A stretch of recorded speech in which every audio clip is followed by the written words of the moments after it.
تو روزہ ڈھال ہے اور جہنم سے آزادی کا ایک اہم ذریعہ ہے۔ روزہ اللہ اور بندے کے مابین ایک راز ہے۔ روزہ نور ہے، ضیاء اور روشنی ہے، اور آقا کریم صلی اللہ علیہ وآلہ وسلم نے روزے کی فضیلت بیان کرتے ہوئے ارشاد فرمایا کہ ہر شے کی کوئی زکوٰۃ ہوتی ہے، انسان کے جسم کی زکوٰۃ روزہ ہے۔ اگر روزہ رکھے گا تو جسم زکوٰۃ ادا کرے گا، جس طرح زکوٰۃ سے مال پاک ہوتا ہے، روزے سے جسم پاک ہو جاتا ہے۔ اور روزہ ویسے بھی انسان کے لیے شفا کا پیام ہے۔ فرمایا کہ سحری کھایا کرو، چونکہ سحری کے کھانے کے اندر بھی اللہ نے برکت رکھی ہے۔ تو یہ ماہ سیام اپنے دامن میں برکتیں لے کر، رحمتیں لے کر نازل ہوتا ہے۔ اس کا پہلا حصہ رحمت، درمیانی حصہ مغفرت، اور آخری حصہ جہنم سے آزادی کا مژدہ جاں فضا ہے۔ حدیث میں آتا ہے کہ اللہ نے میری امت کو رمضان المبارک کے روزے کے حوالے سے 5 چیزیں ایسی عطا کی ہیں جو اس سے قبل کسی امت کو نصیب نہیں ہوئی۔ ایک تو یہ کہ رمضان المبارک کے اندر روزہ رکھنے والے کے معدے سے جو بو نکلتی ہے، اللہ کو وہ مشک سے زیادہ محبوب ہے۔ دوسری بات کہ جب ماہ سیام آتا ہے تو شیاطین کو جکڑ دیا جاتا ہے۔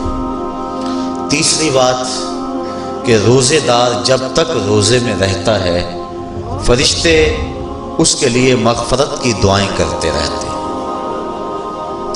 اور چوتھی بات، جب ماہ سیام کی آخری رات آتی ہے تو اس کے سارے گناہوں کو بخش دیا جاتا ہے اور اس کو جہنم سے آزادی کا پروانہ مل جاتا ہے۔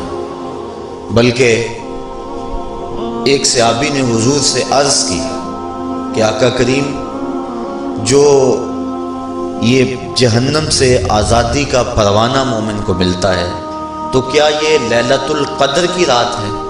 تو آقا کریم نے فرمایا نہیں، جب مزدور اپنی مزدوری مکمل کرتا ہے، جب اس کی دہاڑی پوری ہو جاتی ہے تو پھر اس کو اس کا مالک کچھ دیتا ہے، تو یہ جو اس کو بخشش اور مغفرت کا مژدہ جاں فضا دیا جاتا ہے، یہ اس کی مزدوری ہے۔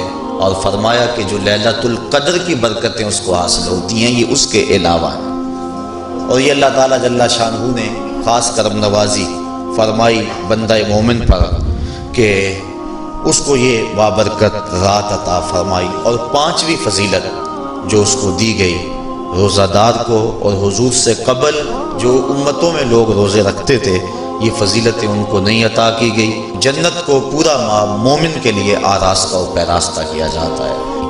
حضرت ابو ہریرہ رضی اللہ تعالی عنہ سے ایک روایت مروی ہے جس کو امام بخاری اور امام مسلم نے روایت کیا کہ آقا کریم علیہ السلام نے ارشاد فرمایا، قال اللہ عز وجل، اللہ جل شانہ ارشاد فرماتا ہے، کل عمل ابن آدم لہو، ابن آدم کا ہر عمل اسی کے لیے ہے، الا الصوم فإنہ لی، ہاں مگر روزہ ہے جو وہ میرے لیے رکھتا ہے، وأنا اجزی بہ، اور اس کی جزا میں اسے دوں گا، والصیام جنۃ، اور سیام روزہ ڈھال ہے، فإذا کان یوم صوم احدکم فلا یرفث ولا یصخب، فإن صابہ احد او قاتلہ فلیقل انی صائم انی صائم، والذی نفس محمد بیدہ لخلوف فم الصائم اطیب عند اللہ من ریح المسک، للصائم فرحتان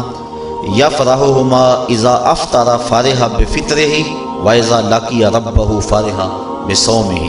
تو فرمایا کہ جب کوئی شخص روزہ رکھتا ہے تو اس کا یہ عمل اللہ کے لیے ہے اور اللہ تعالیٰ اس کی جزا دے گا۔ روزہ ڈھال ہے، جب کوئی شخص روزہ رکھے تو وہ اس کے اندر کوئی اللہ کی نافرمانی نہ کرے، یہاں تک کہ اگر اس کو کوئی شخص گالی بھی دے تو وہ یہ کہے کہ میرا روزہ ہے، میں صائم ہوں، میں نے روزہ رکھا ہوا ہے، یہ کہہ کے لڑنے والے کو، الجھنے والے کو ٹال دے۔ حضور نے ارشاد فرمایا مجھے قسم ہے اس رب کی جس کے قبضے میں محمد کی جان ہے کہ روزہ دار کے معدے سے جو بو نکلتی ہے اللہ کو وہ مسک یعنی کستوری کی خوشبو سے زیادہ محبوب ہے۔ اور روزہ دار کے لیے دو خوشیاں ہیں، ایک خوشی اس کو اس وقت ملتی ہے جب وہ روزہ افطار کرتا ہے، اور دوسری خوشی اس کو اس وقت ملتی ہے جب اس روزے کے صلے میں اسے اپنے رب کا دیدار نصیب ہوگا۔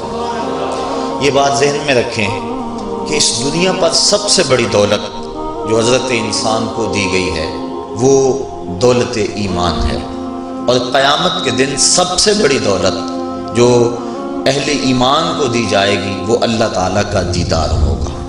جنت کے حور و قصور، جنت کے محلات، جنت کی اعلی نصب نعمتیں، دنیا کی کوئی دولت اور دنیا کی کوئی نعمت جنت کی کسی نعمت کا مقابلہ نہیں کر سکتی، لیکن جنت والے جنت میں جا کر جس نعمت کو سب سے بڑا سمجھیں گے، اور وہ ہوگی بھی حقیقت میں سب سے بڑی نعمت، ایسی نعمت کہ اس نعمت کے ملنے پہ باقی ساری نعمتوں کو بھول جائیں گے، وہ یہ ہے کہ رب اپنے رخ کرم سے پردہ ہٹا دے گا اور ان کو اپنا دیدار عطا فرما دے گا۔ تو یہ سب سے بڑی دولت جو مومن کو آخرت میں نصیب ہوگی یہ روزے کے صلے میں نصیب ہوگی۔ یہ روزے کا وہ ثمر ہے، یہ روزے کا وہ پھل ہے جو اللہ اہل ایمان کو قیامت کے دن عطا فرمائے گا۔ عاجزی بہی کا معنی ہے کہ اس کی میں جزا دوں گا۔ ایک روایت میں آتا ہے کہ جو اعمال ہیں وہ 7 طرح کے ہیں، 2 اعمال ایسے ہیں کہ جو واجب کرتے ہیں، 2 اعمال ایسے ہیں کہ جن کی جزا ان کی مثل ہے، اور ایک عمل ایسا ہے کہ جس کی جزا 10 گنا ہے، اور ایک عمل ایسا ہے کہ جس کی جزا 700 گنا ہے، اور ایک عمل ایسا ہے جس کی جزا بے حساب ہے۔ فرمایا کہ وہ 2 عمل جو واجب کرتے ہیں وہ یہ کہ اگر کسی شخص نے اللہ کی عبادت کی اور اس کے ساتھ کسی کو شریک نہ ٹھہرایا تو وہ جنت کو یہ اعمال واجب کر دیتے ہیں، یعنی اس کو جنت کا ملنا لازم ہے، ضروری ہے، واجب ہے اس کے لیے۔ اور دوسرا وہ شخص جس نے اپنے رب کے حکموں کو توڑا یہاں تک کہ اس کے ساتھ کسی کو شریک ٹھہرایا، اس کے اوپر جہنم واجب ہے۔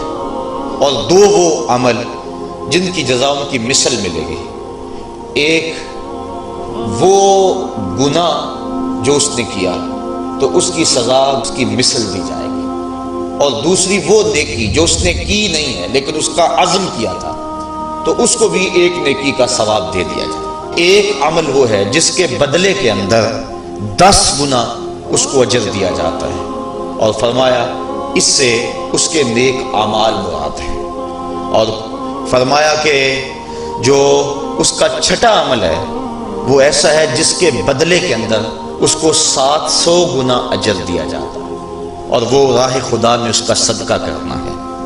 اور فرمایا ایک عمل ایسا ہے جس کی جزا کا دنیا پر کوئی حساب ہی نہیں ہے، اور وہ بندے کا اللہ کے حضور اپنے روزے کے ساتھ پیش ہونا ہے۔ تو روزہ ایک ایسا عمل ہے کہ جس کی جزا کا کوئی حساب ہی نہیں ہے، تو یہ اللہ کے علم میں ہے کہ وہ اپنے بندے کو کتنی اس کی جزا اور کتنا اس کا صلہ عطا فرما دیتا ہے۔ تو یہ اجر ہے نیکی کا۔ اور آقا کریم علیہ السلام نے ارشاد فرمایا روزہ ڈھال ہے اور جہنم سے بچنے کا ایک مضبوط قلعہ ہے۔ روزے کے من جملہ ثمرات میں سے ایک ثمرہ مرتبہ احسان کا حاصل ہونا ہے۔ مرتبہ احسان کیا ہے؟ اس پہ حدیث جبریل میں آپ کے سامنے رکھنا چاہوں گا، جس کو امام بخاری نے اور دیگر ائمہ احادیث نے ذکر کیا ہے۔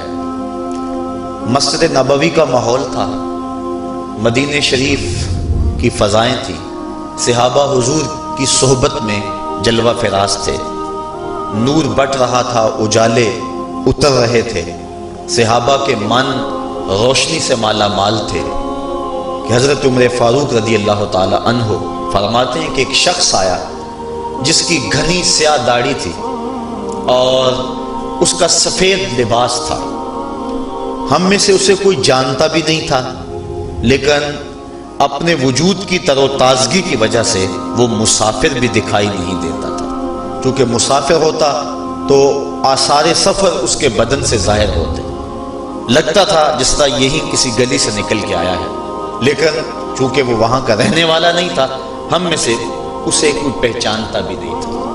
اب وہ حضور کی خدمت میں آیا، فَأَسْنَدَ رُكْبَتَيْهِ إِلَىٰ رُكْبَتَيْهِ، اور اپنے گھٹنوں کو جوڑ کر حضور کے گھٹنوں کے ساتھ ملا کر بیٹھ گیا، اور حضور علیہ السلام سے عرض کرتا ہے کہ حضور مجھے خبر دیجئے کہ ایمان کیا ہے۔ حضور نے ارشاد فرمایا ایمان یہ ہے کہ تو اللہ پر ایمان لائے، اس کے رسول پر ایمان لائے، پچھلی کتابوں پہ ایمان لائے، اچھی بری تقدیر پہ ایمان لائے، فرشتوں پہ ایمان لائے، بتایا حضور نے۔ تو اس نے کہا صدقتا، آپ نے سچ کہا۔ کہتے ہیں ہمیں بڑا تعجب ہوا کہ خود ہی سوال کرتا ہے اور خود ہی تائید کر دیتا ہے۔ پھر کہنے لگا اسلام کیا ہے؟ تو حضور علیہ السلام نے فرمایا اسلام یہ ہے کہ تو نماز پڑھے، روزہ رکھے، حج کرے، زکوٰۃ ادا کرے، اراکین اسلام اس کو بیان کیے۔ کہنے لگا آپ نے سچ کہا۔ کہتے ہیں ہمیں پھر تعجب ہوا کہ خود ہی ایک بات کہہ رہا ہے اور خود ہی پھر اس کی تصدیق کر رہا ہے۔ کہتے ہیں پھر وہ پوچھتا ہے مل احسان، حضور احسان کیا ہے؟ تو حضور علیہ السلام نے جواباً فرمایا ان تعبد ربک کأنک تراہ، احسان یہ ہے کہ تو اللہ کی عبادت اس طرح کرے کہ گویا تو اسے دیکھ رہا ہے، اور اگر یہ کیفیت تجھے نصیب نہیں ہوتی تو کم از کم یہ کیفیت نصیب ہو جائے کہ وہ تجھے دیکھ رہا ہے۔ تو وہ کہنے لگا ہاں آپ نے سچ کہا۔ پھر اس کے بعد اس نے قیامت کی کچھ نشانیوں کے بارے میں سوال کیا، تو حضور علیہ السلام نے جواب مرحمت فرمائے۔ جب وہ شخص اٹھ کے چلا گیا تو حضور نے فرمایا عمر جانتے تھے یہ شخص کون ہے؟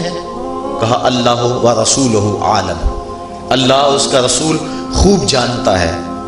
فرمایا ھذا جبریل، یہ جبریل امین تھا اور تمہیں تمہارا سکھانے کے لیے آیا تھا۔ جبریل نے جب امت کو دین سکھایا تو سب سے پہلے یہ بات سکھائی کہ حضور کی چوکھٹ میں بیٹھنے کا ادب کیا ہے۔ دونوں گھٹنے بچھا کر وہ اس طرح حضور کی چوکھٹ میں ادب کے ساتھ بیٹھا، اور اس کے بعد حضور سے اس نے سوالات کیے۔ تو فرمایا یہ جبریل امین تھے جو تمہیں تمہارا دین سکھانے کے لیے آئے تھے۔ تو جبریل امین نے جو دین سکھایا، جو چیزیں پوچھی وہ 3 چیزیں تھیں، ایمان کیا ہے، اسلام کیا ہے اور احسان کیا ہے۔ تو احسان تیسری چیز ہے جس کو ہم اپنی زبان کے اندر تصوف کہتے ہیں، جس کو ہم طریقت کا نام دیتے ہیں۔ تو اس کو درجہ احسان یا مرتبہ احسان کہا جاتا ہے، اور یہ دین کی روح ہے۔ جو لوگ طریقت کا انکار کرتے ہیں وہ دین کی روح کا انکار کرتے ہیں۔ تو حضور علیہ السلام نے جو طریقت بیان فرمائی وہ یہ تھی کہ اللہ کی عبادت تو اس طرح کرے کہ جس طرح تو اسے دیکھتا ہے۔ اگر یہ کیفیت مل جائے تو سبحان اللہ، لیکن اگر یہ کیفیت نہیں ملی تو کم از کم یہ کیفیت تو ملے کہ وہ مجھے دیکھ رہا ہے، اور اگر یہ کیفیت بھی مل جائے کہ وہ مجھے دیکھ رہا ہے تو بتائیے کہ پھر انسان کی زندگی میں کتنا سرور آ جائے گا کہ جب وہ نماز کے لیے کھڑا ہو تو اس تصور میں ڈوب جائے کہ میرا مالک تو مجھے دیکھ رہا ہے، تو پھر نماز کا کتنا سرور آ جائے گا اس کو۔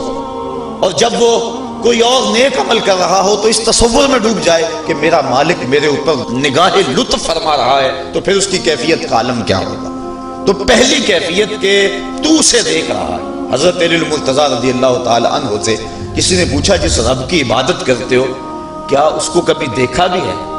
تو حضرت علی المرتضیٰ نے جواباً کہا لم اعبد ربا لم اراہ، اے صاحب کبھی کبھی کی بات کیا کرتا ہے، علی تو اتنی دیر تک سجدے سے سر ہی نہیں اٹھاتا جب تک اس کے جمال جہاں آرا سے فیض یاب نہیں ہو جاتا۔ حضرت داتا گنج بخش علی حجویری علیہ رحمہ کشف المعجوب کے اندر ایک حدیث نقل کرتے ہیں کہ حضور علیہ السلام نے ارشاد فرمایا کہ فاقہ کشی اختیار کرو اور بھوک اور پیاس برداشت کرو، ممکن ہے کہ اس دنیا کے اندر تم اپنے دل کی آنکھوں سے اپنے رب کا مشاہدہ کرو۔